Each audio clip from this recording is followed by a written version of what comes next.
Please welcome to the Leon Loft, Jade Bird.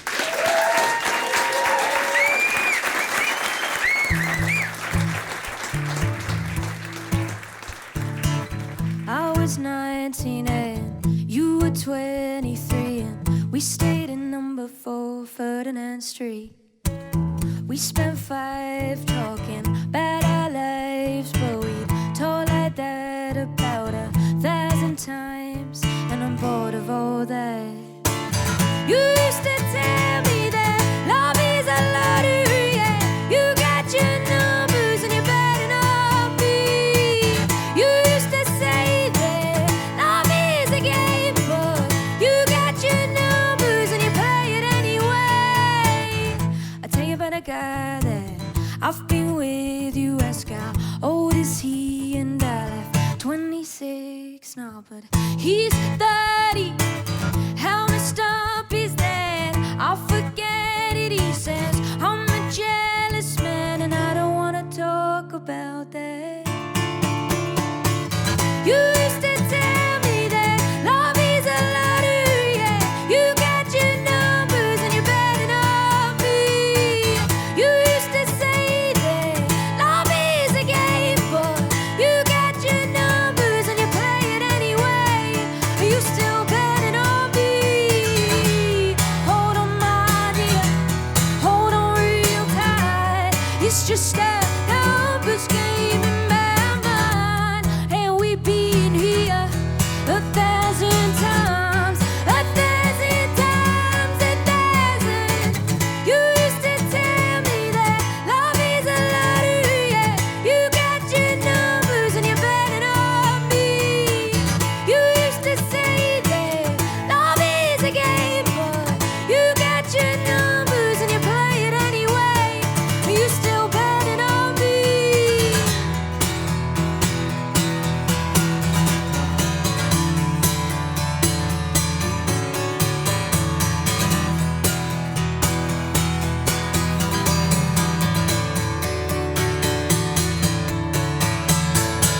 You used to tell me that love is a lottery, yeah. You got your numbers and you're betting on me. You used to say that love is a game, but you got your numbers and you play it anyway. Are you still betting on me, baby?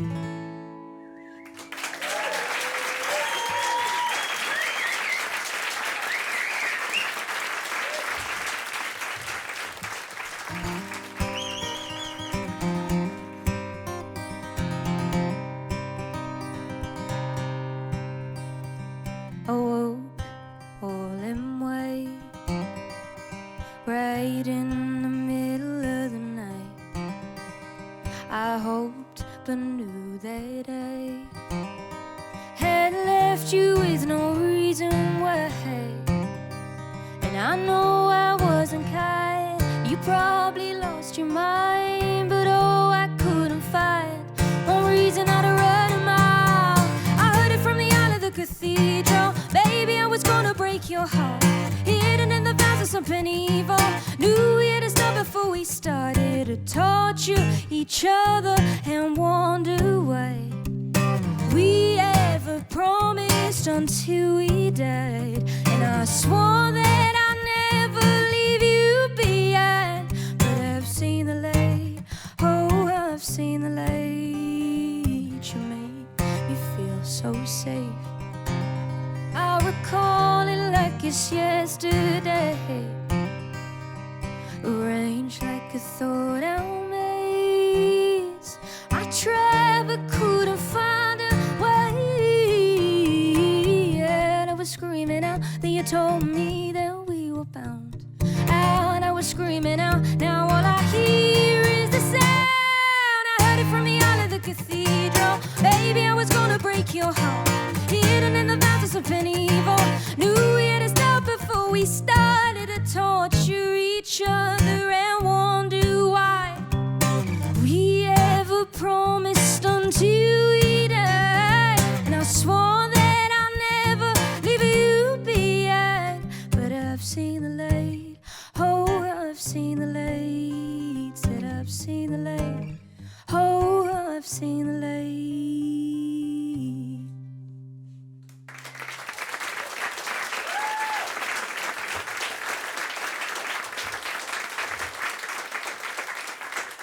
Oh, thank you so much. Thank you. That Thank is you just for excellent. having me. So we're in this exciting time. This year that has been very exciting since you dropped this EP. It's the ramp up, though. This is all the ramp up. It certainly is. To the So album. I've been told. Yeah.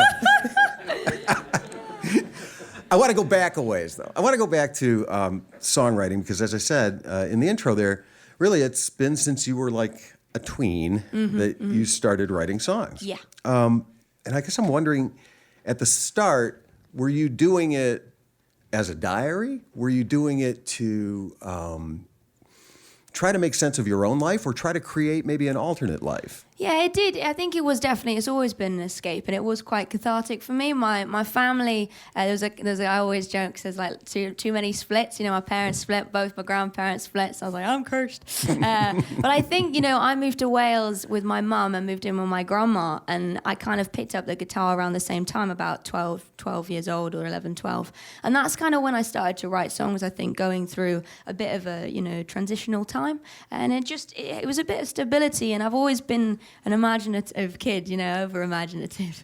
And I kind of, music felt magical for me at that time, I think. Was this the one thing you could rely on then? Exactly. Right? It always has been. All right. The Wales piece of this, so I did read that you were playing pubs. You were doing open mics at right? Oh, I did some interesting stuff, yeah. Oh, do tell. We've got all the time in the world. I played everything. I played a lot of competitions. When I was about 14, I started, and my mum was like, "Oh, if you want to play live." Obviously, I couldn't play in a lot of pubs and stuff because I wasn't old enough, and so I grabbed my friend who was old enough and kind of hitched along with her and played some covers and stuff. But these competitions, they were always like, "Oh, you're a bit sad for a 14-year-old." And I never won. So I remember, I used to be coming back in the car like, "Oh, Mom, that other girl won." And, what did they want you to be in your mind? Like, why didn't you win? Oh, because, it's always the same. It's the person who can do the highest note. I think, it's not necessarily about the songwriting quality or the lyrics or anything. I had it down to that, and I'm kidding. But, no, they wanted someone in the floaty dress, and unfortunately I never really wore that, so... She's not wearing one now either, for those listening at home. It's a very sensible outfit. Well done. Yeah, I left my jumpsuit at home. Back to these pubs and doing open mics. Now, one would think that might actually be a very difficult thing to do. Yeah. At the same time, though, I could also see a pub crowd really getting behind you. Like, here's a local kid giving it her best shot. Let's really pay attention. Yeah, absolutely. And I think that's when I got into a lot of the influences I'm into now through that. It was almost a way of how do I keep the songwriting being the center of it all and kind of bring it into a bit more of an open space, that is upbeat and not so kind of introverted. And I think that's where I found a lot of country and blues stuff, because it's a way of making people kind of take note of you and be like, oh, what's this, without losing that integrity, I guess. Mm-hmm. So, yeah. The other thing, if you're doing pub performing or you're busking, you learned at a very young age, like how to make people pay attention. Oh, that's very true. These people are all here. They're looking at you, and they're waiting for you to do something. But in a pub, not necessarily so. And you may be off in a corner, right? And you have to develop those tricks. Yes, yeah, performing absolutely. tricks. Yeah, because I when I was 16, I moved to London, and I tell this story a lot just because I feel like it's the foundation of the artist I am today. But I went to a blues bar. It was because I've been doing open mics and being in school and juggling, and then I found this blues bar, and it was run by this Brazilian owner called Rafa, who's a bit of a father figure to me now. But he was always like, what's this pub stuff you bring to my bar? But I got up there every weekend, and there'd be these big burly guys like with these heavy blues riffs, and I'd kind of wander up like, but I really got some lungs on me from that almost, and that experience doing it every weekend where everyone was like, who's the blonde kid? So yeah. All right, we're going to talk about the time in London here in just a second. What do you want to do next? I was going to do a bit of a rocker. It's called Aha. It's a new one. Excellent.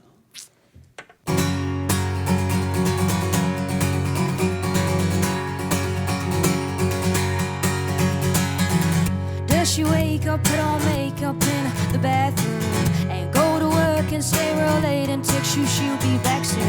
Better boss runs his fingers round her pretty blonde platinum do. I bet you never thought about that, did you? And it's none of my business, and I don't want to get involved if you think that she's good. I think you should be taught. She got you on your knees like a little boy. Everybody sees that you're just a little toy. She's got a bus full, daddy daddy lollipop. She asks you if you love her and you nod and say, uh-huh. Does she wear short skirts so you don't ask her if you can check her phone? Talk about the guys at work so you feel ego-central. Like fancy cars and football teams. Is she like continental? With a European accent does she speak? Oh, so gentle. And it's none of my business, and I don't wanna get involved if you're thinking that she's good. God, nah, she got you on your knees like a little boy.